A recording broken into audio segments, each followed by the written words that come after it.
ये जो एक कविता है ये एक पहेली है, ठीक है। और आप इसका उत्तर देंगे बाद में, जब आपसे पूछा जाएगा तब, उससे पहले नहीं, ठीक है। मैं बोलूँगी फिर उसको आप दोहराएंगे, फिर इसका उत्तर आप देंगे, ठीक है। अच्छे से बोलना, ठीक है सभी बच्चों। चलिए शुरू करें। छोटी सी हूँ लेकिन फिर भी, छोटी सी हूँ लेकिन फिर भी, बड़े काम की मानी जाती, छोटी सी हूँ लेकिन फिर भी, बड़े काम की मानी जाती,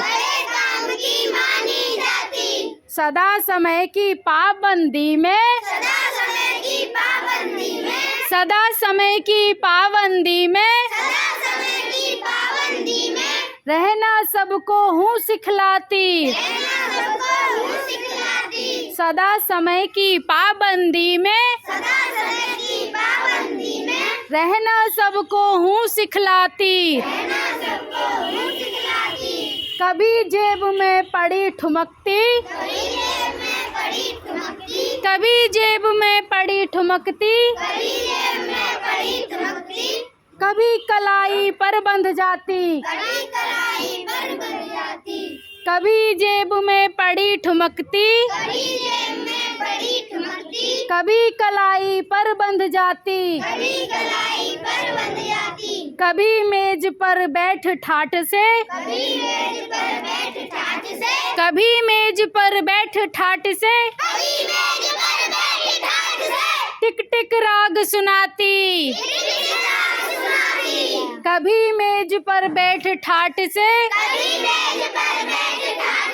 टिक टिक राग सुनाती, छोटी सी हूँ लेकिन फिर भी, छोटी सी हूँ लेकिन फिर भी, बड़े काम की मानी जाती। अच्छा बच्चों, कोई बता सकता है इसका उत्तर?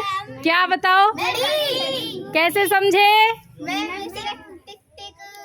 और मेज पर बैठती है। हाँ, और कलाई पर बंध जाती है, कभी जेब में ठुमकती है, और कभी टेबल पे, हाँ, कभी टाइम बताती है, कभी टाइम बताती है।